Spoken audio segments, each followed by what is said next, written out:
91 news. మహిళా bill delimitation పై ఇండి కూటమిపై CM Chandrababu తీవ్ర విమర్శలు.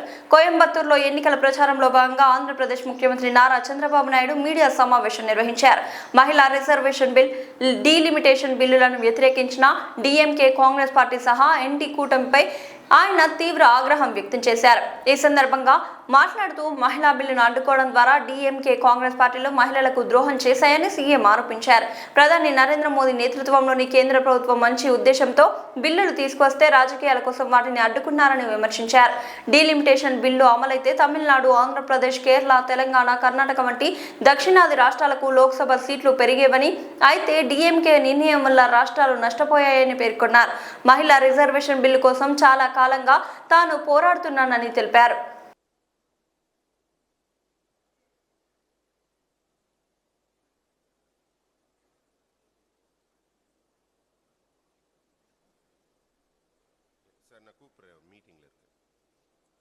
அனைவருக்கும் வணக்கம். நாம் ஆவலுடன் எதிர்பார்த்த நம்முடைய சிறப்பு விருந்தினர், பெருமதிப்பிற்குரிய மாண்புமிகு முதலமைச்சர், ஆந்திர முதலமைச்சர் திரு நாரா Chandrababu Naidu. We also welcome Bemmasani Chandrasekhar Garu, Honorable Union Minister of State, Rural Development. We welcome our friend Sri Amar Prasad Reddy Garu. He is the Secretary.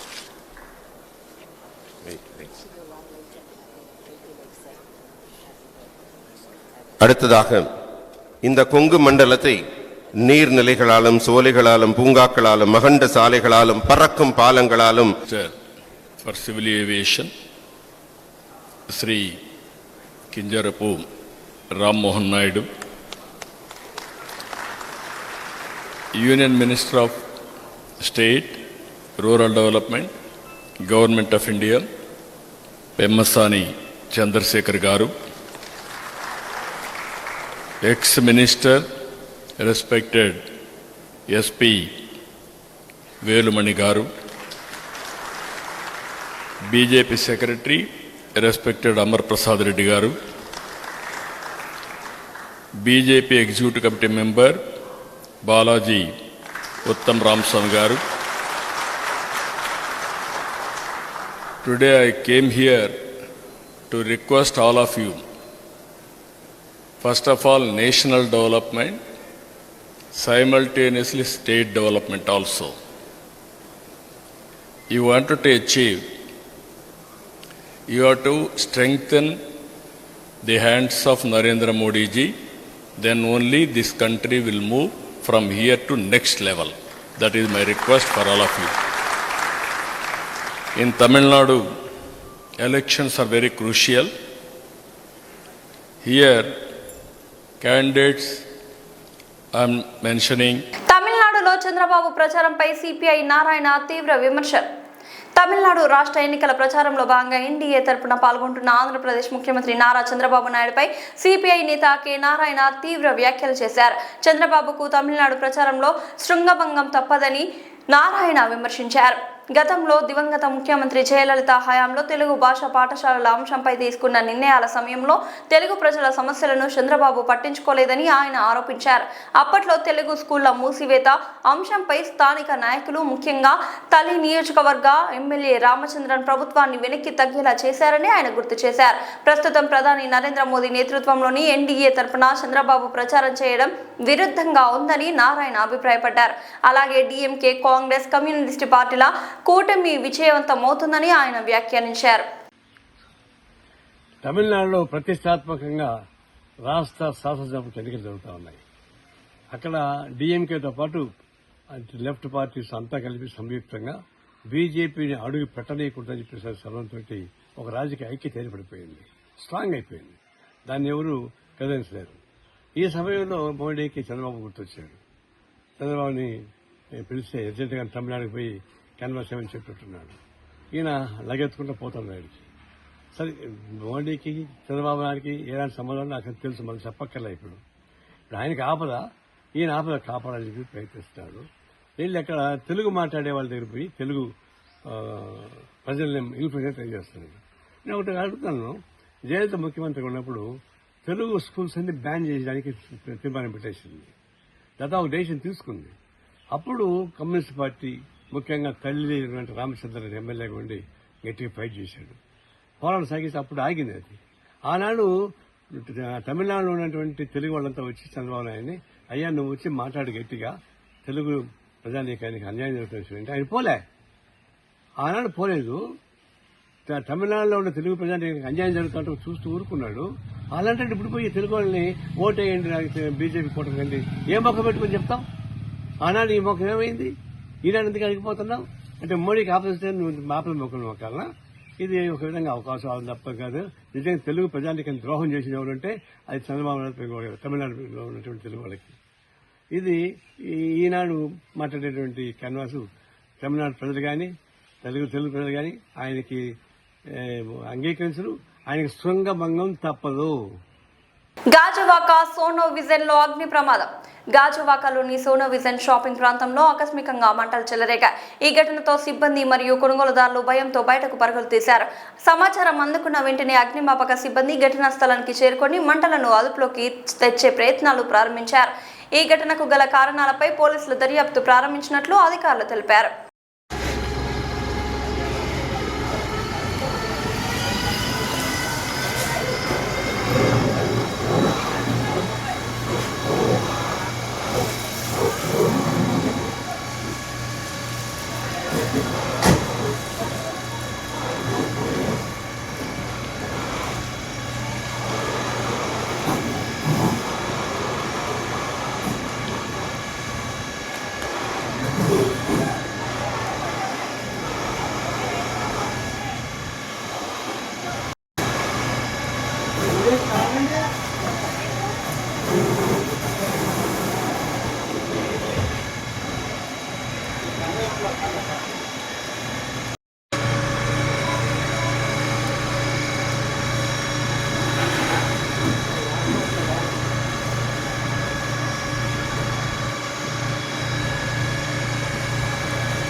Gaddapotharam పారిశ్రామిక వాడలో భారీ అగ్ని ప్రమాదం. సంగారెడ్డి జిల్లాలోని చిన్నారం మండలం గడ్డపోతారం పారిశ్రామిక వాడలో భారీ అగ్ని ప్రమాదం చోటు చేసుకుంది. ఎరిత్రో ఫార్మా కంపెనీలో ఒక్కసారిగా మంటలు చెలరేగడంతో అక్కడ పనిచేస్తున్న కార్మికులు భయాందోళనకు గురయ్యారు. సమాచారం అందుకున్న వెంటనే అగ్నిమాపక సిబ్బంది ఘటనా స్థలానికి చేరుకుని మంటలను అదుపులోకి తెచ్చేందుకు ప్రయత్నాలు ప్రారంభించారు. ఈ ప్రమాదానికి గల కారణాలు ఇంకా స్పష్టంగా తెలియరాలేదని అధికారులు విచారణ కొనసాగుతున్నట్లు పేర్కొన్నారు.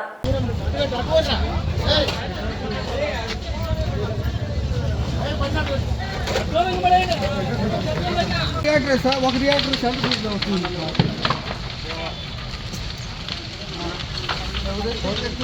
కనపడుతుంది సార్.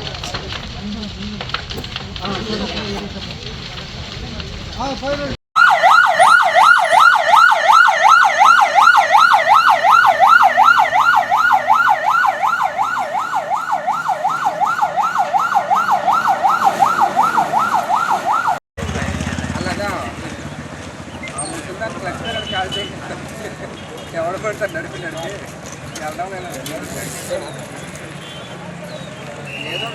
దుర్గం చెరువు కేబుల్ బ్రిడ్జ్ పై ఘోర రోడ్డు ప్రమాదం. హైదరాబాద్ లోని దుర్గం చెరువు కేబుల్ బ్రిడ్జ్ పై ఘోర రోడ్డు ప్రమాదం చోటు చేసుకుంది.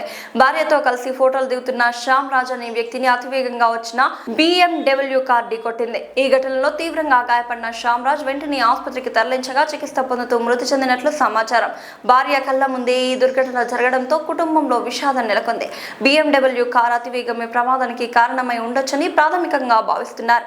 ఇదే సమయంలో కేబుల్ బ్రిడ్జ్ పై పోలీసుల పర్యవేక్షణ కొరవడిందని స్థానికులు విమర్శిస్తున్నారు.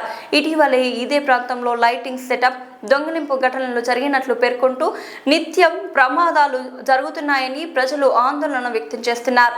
పోలీసులు కేసు నమోదు చేసి దర్యాప్తు ప్రారంభించారు.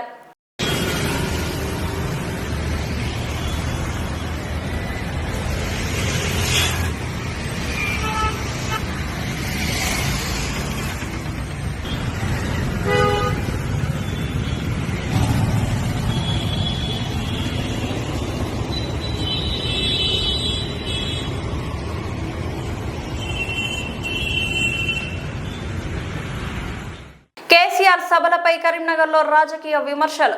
కరీంనగర్ జిల్లాలో రాజకీయ వేడి కొనసాగుతోంది.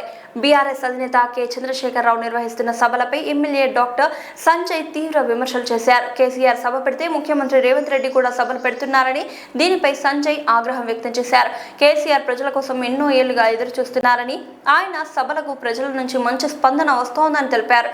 సార్ చెప్పండి సార్, ఎట్లా ఉండబోతుంది? చాలా రోజుల తర్వాత దరిదాపుగా ఒక 1 year అవుతుంది కేసీఆర్ గారు రాబోతున్నారు. మరి ఈ రోజన్నా కనీసం రేవంత్ రెడ్డి గారి పేరు తీసే అవకాశం ఉందా? ఎందుకంటే అటు కాంగ్రెస్ వాళ్ళు కావచ్చు, ఇటు బీఆర్ఎస్ వాళ్ళు కూడా ప్రతిపక్షంలో ఉన్న నేత రావట్లేడు అని పదే సీఎం గారు మాట్లాడుతూ ఉంటారు. కొంచెం ఉంటుంది కదా క్యూరియాసిటీ, ఏం చెప్తారు దాన్ని? ప్రజలు వేచి చూస్తున్నారు. మీరు చెప్పినట్టే సంవత్సరం తర్వాత కేసీఆర్ గారు ఒక బహిరంగ సభలో మాట్లాడబోతా ఉన్నారు. ఎందుకు వేచి చూస్తున్నారు? కేసీఆర్ గారు రాజకీయాలు మాట్లాడతారా, రాజకీయ నాయకులకి మాట్లాడతారని కాదు. కేసీఆర్ గారు తెలంగాణ ప్రజల గురించి మాట్లాడతారు. తెలంగాణ ప్రజలకు ఒక ధైర్యం ఇస్తారు. కేసీఆర్ గారు ప్రజల గురించి, చిన్న నాయకుల గురించి ఎప్పుడు మాట్లాడరు. తన సమఉజ్జీలు ఉంటే కేసీఆర్ గారు మాట్లాడతారు. కానీ ఇలాంటి అల్పుల గురించి కేసీఆర్ గారు సభ పెట్టుకుంటే అక్కడ సభ పెట్టుకోవడం ఏమన్నా ఒక తెలివైన మనిషి చేసేదా? నువ్వు ఒక పని చేయ, మరి ఇవాళ సభ పెడుతున్నావు కదా ముఖ్యమంత్రి గారు, రేపు పొద్దున మీ రేటింగ్స్ చూసుకోండి, టీఆర్పీలు చూసుకోండి ఒకసారి. మీకు వ్యూవర్షిప్ ఎంత ఉందో, కేసీఆర్ గారు వ్యూవర్షిప్ ఉందో ఒకసారి చూసుకోండి. మీకు ఇంకోసారి ఇలాంటి మీటింగ్లు, కేసీఆర్ గారు మీటింగ్ పెడుతున్నప్పుడు దానికి ఆటంకాలు సృష్టించాలన్న ఆలోచన కూడా రాదు మీకు. అంటే కాంగ్రెస్ వాళ్ళు ఏమంటున్నారు అంటే మా పేరు తీసే ధైర్యం కూడా లేదు అనే టైప్లో మాట్లాడుతూ ఉంటారు. దానిపైన ఏం చెప్తారు? మేకపోతే గాంభీర్యం అంటారు చూడు, అదే కాంగ్రెస్ వాళ్ళ గాంభీర్యం. కాంగ్రెస్ వాళ్ళు మాట్లాడడానికి ఏముంటుంది? కాంగ్రెస్ వాళ్ళ దగ్గర సబ్జెక్ట్ ఉండదు. వ్యక్తిగతంగా విమర్శన చేయడం, మమ్మల్ని చూస్తే ధైర్యం రాదు, వాళ్ళని చూస్తే ధైర్యం రాదు ఎవరికన్నా. కేసీఆర్ గారు గొప్ప నాయకుడు. ప్రతి ఒక్కరి గురించి మాట్లాడతారా? ఇలా పేర్లు తీసే అంత సీన్ ఉందా వీళ్ళకి? ఇలా పేర్లు తీయడానికి వీళ్ళు ఏమైనా సాధించినారా జీవితాల్లో? వీళ్ళు పేర్లు తీయడానికి తెలంగాణకి ఏమైనా మంచి చేసినారా? వీళ్ళు ఏదో అడ్డుమారి చెప్తా ఉంటారు, అడ్డుమారి దాన్ని ఏమంటారు, ఏదో లక్కీగా గెలిచినారు. అడ్డుమారి గుడ్డు దెబ్బలో గెలిచినారు వీళ్ళందరూ కూడా. లక్కీ చీఫ్ మినిస్టర్ అయినా, ఫ్లూక్ చీఫ్ మినిస్టర్ అంటారు, ఫ్లూక్గా గెలిచినాడు అనమాట. ఇంతండి, నిజంగా చెప్పాలని ఇంత పిచ్చి బాగా పెద్ద మాటలు మాట్లాడతారు. కానీ అసెంబ్లీలో 1.5% తేడా మనకి మనకి మూడోసారి ఇది. వీళ్ళు పెద్ద మాటలు మాడతారు వీళ్ళు. సరే దాన్ని పక్కన పెడతాం. కానీ కేసీఆర్ గారు తెలంగాణ సాధించిన నాయకుడు, తెలంగాణ కోసం 14 ఏళ్ళు పోరాటం చేసిన నాయకుడు, తెలంగాణని 10 ఏళ్ళు దేశంలో నెంబర్ 1 పెట్టిన నాయకుడు. కేసీఆర్ గారు ఆలోచనల్ని మొత్తం దేశం కాపీ కొట్టింది కదా. అలాంటి వాళ్ళు నా గురించి వీళ్ళు మేము ఫ్రీ బస్సు పెట్టినాము, నీ గురించి ఏం ఆడాలి చెప్పండి కేసీఆర్ గారు? నీ వల్ల ఏమైనా రాష్ట్రానికి అభివృద్ధి జరిగిందా? నీ వల్ల ఏమైనా ప్రజలకు ఏమైనా అవుట్కమ్ వచ్చిందా ఇప్పటి వరకు? కేసీఆర్ గారు పెట్టినటువంటి పథకాలు కూడా సరిగ్గా పెట్టలేండి అసమర్థులు మీరు. మీ గురించి కేసీఆర్ ఏం ఆడాలి చెప్పండి ఇప్పుడు? సో అందుకొరకే మాట్లాడదు తప్ప ఇలా ధైర్యం ఇవన్నీ జోకులు అవన్నీ కూడా. అంటే సార్ మీరు లోకల్లో కూడా చూస్తున్నాం, సంజయ్ వర్సెస్ సంజయ్ నడుస్తూ ఉన్నది. ప్రధానంగా ఏది కేసీఆర్ గారిని కావచ్చు, ఇంకా వేరే వాళ్ళని విమర్శించకుండా మెయిన్ మీపైనే విమర్శలు వస్తూ ఉన్నాయి. ఆయన ఎప్పుడు మాట్లాడినా మీ గురించే మాట్లాడుతున్నాడు. ఏం చెప్తారు? ఆనెస్ట్గా నాకు ఎప్పుడు ఎవరు శత్రువులు ఉండరు. ఎవరైనా ఉంటే పార్టీల పరంగా, సిద్ధాంతపరంగా ప్రత్యర్థులు ఉంటారు నాకు. ఆయనకి గొప్ప నాయకుడు ఆయన. నిన్న చెప్పడం నేను నిన్న విన్నా. అంటే నాకు తెలిసి మొన్న 2018లో కేసీఆర్ గారి ఆశీర్వాదంతో ఎమ్మెల్యే అయినా నాకు తెలుసు. కానీ నాకు నా రాజకీయ అనుభవం 1984 అని చెప్పాడు. అప్పుడు నేను చెడ్డీ వేసుకున్న బచ్చగాడిని ఇంకా అప్పుడు. సో అంత పెద్ద నాయకుడు నేను కాదు. సో అలాంటి గొప్ప నాయకుల గురించి నేను మాట్లాడే సమర్థత నాకు లేదు. కానీ ఒకటే చెప్తా ఉన్నా, నువ్వు గొప్ప నాయకుడు అని ప్రూవ్ చేసుకోవాలంటే ఇవాళ ప్రజల ముందు వచ్చి నువ్వు ఏ పార్టీయో చెప్పు. బీఆర్ఎస్ పార్టీ రాయి, ఇవాళ వచ్చి బీఆర్ఎస్ పార్టీ సభలో కూర్చో. ఆహ్వానించారు మీరు, మీ పార్టీ కదా, అంటే మీ పార్టీని చెప్పుకుంటున్నాడు. చెప్పుకోవడం కూడా స్పీకర్ కూడా అదే చేసింది. అదే ఇవాళ మీటింగ్ ఎక్కడ అవుతా ఉంది? జగిత్యాల ఎమ్మెల్యే ఎవరు ఇప్పుడు? సంజయ్. బీఆర్ఎస్ పార్టీ ఎమ్మెల్యే మరైనా అయితే ఎవరు ఆర్గనైజ్ చేయాలి ఇక్కడ? సింపుల్ కదా. ఇన్ఫర్మేషన్ ఇట్లా ఇయ్యలేదేమో, అట్లా నాదారపడి ఉంటాడేమో, కొంచెం బాధలో ఉన్నాడేమో. అరే మేమేమో అందరం ఆయన ఆర్గనైజ్ చేస్తాడు అనుకుని మేము అనుకున్నాం. అదే అని చెప్తాను. అందుకొరకే అటు కాకుండా ఇటు కాకుండా ఉన్నాడు, అటు కాకుండా ఇటు కాకుండా ఉన్నాడు. ఇప్పుడు ఎటు ఒక వైపు ఉంటే దాన్ని చెప్పగలుగుతాం మేము. ఇప్పుడు అటు కాకుండా ఇటు కాకుండా వాళ్ళకి ఏం చెప్తాం మనము? అందుకొరకే చాలా చిన్న నాయకులం. ఆయన నా ప్రత్యర్థి అస్సలు కాదు. నాకు సంజయ్ వర్సెస్ సంజయ్ కాదు. నాకు విలువలతో కూడుకున్న రాజకీయాలతో నేను పోరాడతా. సమర్థత ఉన్న నాయకుడితో పోరాడతాను నేను. హుందాగున్న నాయకుడితో పోరాడతాను. మా తాతల ముచ్చట్లు చెప్పుకుంటూ మేము అలాంటి గొప్పలతో నేను పోరాడే అంత స్తోమత నాకు లేదు. అలాంటి సీనియర్ నాయకులు 84 నుంచి ఉన్న రాజకీయ నాయకులతో నేను అస్సలు పోరాడను నేను. ఇక్కడ ఏదైతే మీకు రూట్ ఏదైతే ఉందో హైవేలు తవ్వడం కానీ కొన్ని బస్సులకు ఆటంకాలు కానీ ఎట్లా చూస్తారు ఇవన్నీ? ఇట్లా చిలిపి చేస్తారు ముఖ్యమంత్రి గారి దగ్గర. ఇప్పుడు ముఖ్యమంత్రి గారితో జత కలిసి తిరుగుతూ ఉన్నాడు కదా ఈయన. ముఖ్యమంత్రి గారు చేసే చిలిపి చేష్టలకి ఈయన వంతు పలుకుతా ఉన్నాడు. కేసీఆర్ గారి మీటింగ్కి రోడ్డు దవ్వుతో ప్రజలు రాకుండా ఉంటారా? ఎంత తెలివి తక్కువవి నాకు అర్థం కాదు. కేసీఆర్ గారి మీటింగ్ చూడడానికి మా కాన్స్టిట్యున్సీలో మొన్న అంటాను సార్, రోడ్డు దవ్వుతో మేము నడుచుకుంటూ వస్తాం సార్ ఆడవరకు అని చెప్పినారు వాళ్ళు. మాకు బస్సులు వద్దు ఏమొద్దు, మేము నడుచుకుంటా కేసీఆర్ గారి మీటింగ్కి వస్తాం సార్ అని చెప్పినారు. 30 కిలోమీటర్ల నుంచి పొద్దున్న బయలుదేరుతాం సార్, సాయంత్రం 5 గంటల వరకు చేరుతాం సార్ అని చెప్పినారు.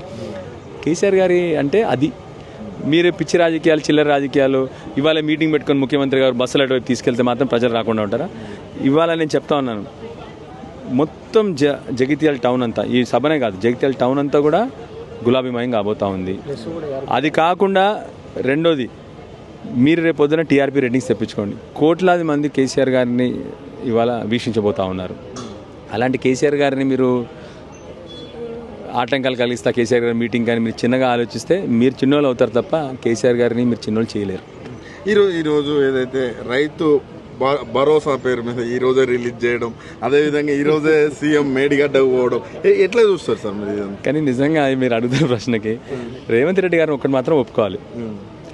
ఆ రోజు చెప్పినాడు, జనాల్ని పిచ్చోళ్ళు చేయడమే మా పని, రాజకీయ నాయకుల పని, నేను జనాల్ని పిచ్చోళ్ళు చేస్తా అని చెప్పినాడు. అదే ఇవాళ చేస్తున్న పని. ఇవాళ మొదటి ఎకరానికి ఒక సభ పెట్టిండు, ఇది 2వ ఎకరానికి ఇవాళ రైతు బంధు 2వ సభ. నిజంగా ఈ సభకి వీళ్ళు గవర్నమెంట్ డబ్బులు ఖర్చు పెడతా ఉన్నారు. ఈ సభకు పెట్టే ఖర్చుల్ని ప్రజలకు పంచే వాళ్ళ రైతు బంధు అందరికి వచ్చేస్తుంది. ఇవాళ మొత్తం ప్రభుత్వం అంతా ఇటు రాబోతోంది. ఆ ఖర్చులు, మీటింగ్ ఖర్చులు, ప్రజలని మొబిలైజేషన్, ప్రజలు రారు కదా వాళ్ళకి వాలంటరీగా, ప్రజల మొబిలైజేషన్ ఖర్చులు, ఈ అన్నిటి ఆ ఖర్చుల్ని ఖర్చు పెట్టకుండా ప్రజల మొత్తం రైతు బంధు ఇవ్వచ్చు. ఒక ఎకరానికి ఏనికి ఒక సభ, 2 ఎకరాలకి ఏనికి 2వ సభ. కేసీఆర్ గారు 11 పర్యాయాలు, కరోనా కష్టకాలం 2 ఏళ్ళు, రాష్ట్ర ఆదాయం 0. ఆ రోజు ప్రభుత్వ అధికారులకు జీతం బంద్ చేయమన్నారు, ఎమ్మెల్యేలకు జీతాలు బంద్ చేయమన్నారు, ఎంపీలకు జీతాలు బంద్ చేయమన్నారు, కానీ ప్రజలకు మాత్రం రైతు బంధు బంద్ చేయలేదు కేసీఆర్ గారు. కరోనా కష్టకాలంలో కూడా రైతు బంధు బంద్ చేయకపోవడమే కాదు, ఆ రోజు లేబర్ లేకపోతే లేబర్ని బీహార్ నుంచి తెప్పించుకొని వాళ్ళకి ఎక్స్ట్రా డబ్బులు ఇప్పించి వాళ్ళకి ఇక్కడ నుంచి రైతులు పండించిన పంటను కూడా కొనుక్కెళ్ళిన గొప్ప నాయకుడు కేసీఆర్. ఆ రోజు తెలంగాణ రాష్ట్రమే దేశానికి అంతా అన్నం పెట్టింది కరోనా కష్టకాలంలో, ఎక్కడ లేకుండా. అలాంటి నాయకుడు కేసీఆర్. వీళ్ళు జోకర్లు. ఫైనల్గా ఒక్క క్వశ్చన్, ప్రధానంగా ఈ సభ జీవన్ రెడ్డి గారి గురించి పెట్టినట్టుగా తెలుస్తున్నది. కాంగ్రెస్ వాళ్ళు ఏమంటున్నారంటే, ఇప్పుడు జీవన్ రెడ్డి పోవడం వల్ల మాకు ఒరిగింది ఏం లేదు, మేము జీవన్ రెడ్డికి ఏం తక్కువేం చేయలేదు, ఇప్పుడు పోయి ఒక కల్వకుంట్ల ప్రైవేట్ లిమిటెడ్లో జాయిన్ అయ్యారు తప్ప మాకు పెద్ద ఒరిగేది లేదని అట్లాంటి మాటలు మాట్లాడుతున్నారు. ఎమ్మెల్సీ బల్మూర్ వెంకట్ కావచ్చు, ఇంకొంతమంది కావచ్చు. ఏం చెప్తారు వాళ్ళకి? ఆ చెప్పే నాయకులు ఎక్కడి నుంచి వచ్చారో కొద్దిగా ఆలోచన చేసి మాట్లాడడం చాలా సులభం. పెద్ద నాయకుల గురించి మాట్లాడి మనం హీరోలు అవుతామంటే చాలా సులభం. ఏముంది, ఫ్రీడమ్ ఆఫ్ స్పీచ్ ఉంది, ఏది పడితే అది మాట్లాడవచ్చు. కొద్ది సంస్కారం ఉండాలి, విజ్ఞత ఉండాలి. కొద్దిగా 43 ఏళ్ళు కేసీఆర్ గారు జీవన్ రెడ్డి గారు ఒక పార్టీని పట్టుకున్నాడు అంటే ఎంత నిబద్ధత గల నాయకుడో ఆ తెలివి మీకు ఉండాలి. మీలో చాలా మందికి ఎమ్మెల్యే టికెట్ ఇప్పించింది జీవన్ రెడ్డి గారు. మీలో చాలా మందికి ఎమ్మెల్యే టికెట్ ఇప్పించింది జీవన్ రెడ్డి గారు. ఇవాళ మీరు ఎమ్మెల్యేలైనా మంత్రులైనా అది జీవన్ రెడ్డి గారి ఆశీర్వాదంతో. అలాంటి నాయకుడిని సరే పార్టీ నుంచి పోయినప్పుడు సరే పోయినాడని చెప్పి ఎవరైనా మాట్లాడుకోవచ్చు, కానీ ఇష్టం వచ్చిన మాట్లాడడం అది విజ్ఞత కాదు, అది సంస్కారం కాదు. మాటలు పడేసుకోవడం చాలా ఈజీ. అసలు నువ్వు ఏం చేసినావో ఇవాళ రేపు అదొక ఫ్యాషన్ అయిపోయింది. ఏది పడితే అది మాట్లాడడం, కుసంస్కారంగా మాట్లాడడం, బూతులు మాట్లాడడం, అసభ్యంగా మాట్లాడడం. జీవన్ రెడ్డి గారు మమ్మల్ని కూడా విమర్శించినాడు, అపోజిషన్లో ఉన్నాడు, మమ్మల్ని విమర్శించినాడు. ఆయన కూడా మేము ఆయన గౌరవిస్తున్నాం, ఎందుకంటే నిబద్ధతగా అపోజిషన్లో ఉన్నాడు ఆయన. మీలాగా రోజు పార్టీ దూకడము, ఈ పార్టీలో వెనకాల కాంగ్రెస్ పెట్టుకొని నేను బీఆర్ఎస్ అని చెప్పడం, అలాంటి పనులు చేయలే ఆయన. ఇవాళ ధైర్యంగా అధికార పార్టీ నుంచి ప్రతిపక్షంలోకి వస్తున్నాడు ఆయన. మేము ఆయన గౌరవిస్తా ఉన్నాం. మమ్మల్ని విమర్శించినప్పుడు మేము ఇవాళ గౌరవిస్తున్నాం, ఎందుకంటే అపోజిషన్లో ఉండి ధైర్యంగా కొట్లాడిన నాయకుడు ఆయన. ఏ రోజు కాంప్రమైజ్ కాలే రూలింగ్ గవర్నమెంట్తో ఆయన. అలాంటి నాయకుడు కాబట్టి మేము సమర్థిస్తాం. ఆ తెలివి మీకు ఉండాలని చెప్పి ఆ నాయకులకి చెప్తా ఉన్నాను. Right, thank you.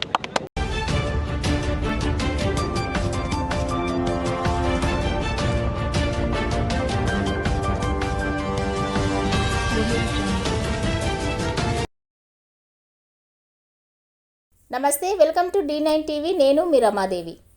Shri Chaitanya group of schools, Balajinagar, కొర్రెంల పాఠశాల విద్యార్థులకు విద్యా నైపుణ్యంతో పాటు పాఠ్యేతర అంశాల కలయికతో కూడిన సంపూర్ణ విద్యను అందిస్తోంది. భాషా నైపుణ్యాలలో భాగంగా రాయడం, చదవడం, అవగాహన మరియు వ్యాకరణం. గణిత ప్రయోగశాల అంటే మ్యాథ్ ల్యాబ్ ఆధారంగా గణితాన్ని బోధించడం. సైన్స్ ప్రాజెక్టులు మరియు సైన్స్ పరికరాల ద్వారా విద్యాబోధన. స్పోకెన్ ఇంగ్లీష్ పైన ప్రత్యేక తరగతులు. కళలు మరియు క్రాఫ్ట్, డ్రాయింగ్, పెయింటింగ్ మరియు సృజనాత్మకత. శారీరక విద్య, క్రీడలు, ఆటలు మరియు ఫిట్నెస్. పాఠ్యేతర కార్యకలాపాలు అంటే extra curriculum activities, dance, robotics, communication skills, field trips, abacus, IIT olympiad, NCC, taekwondo మరియు యోగా. విద్యా ప్రణాళిక, syllabus CBSE curriculum. Shri Chaitanya పాఠశాల విద్యార్థుల మేధోపరమైన, శారీరక మరియు వ్యక్తిత్వ వికాసంపై దృష్టి సారిస్తూ సంపూర్ణ విద్యను అందించడమే లక్ష్యంగా అడ్మిషన్లు జరుగుచున్నవి. క్వాలిటీ మరియు స్కిల్ బేస్డ్ ఎడ్యుకేషన్ గురించి సంప్రదించాల్సిన నెంబర్లు 6305605061 మరియు 9000414233.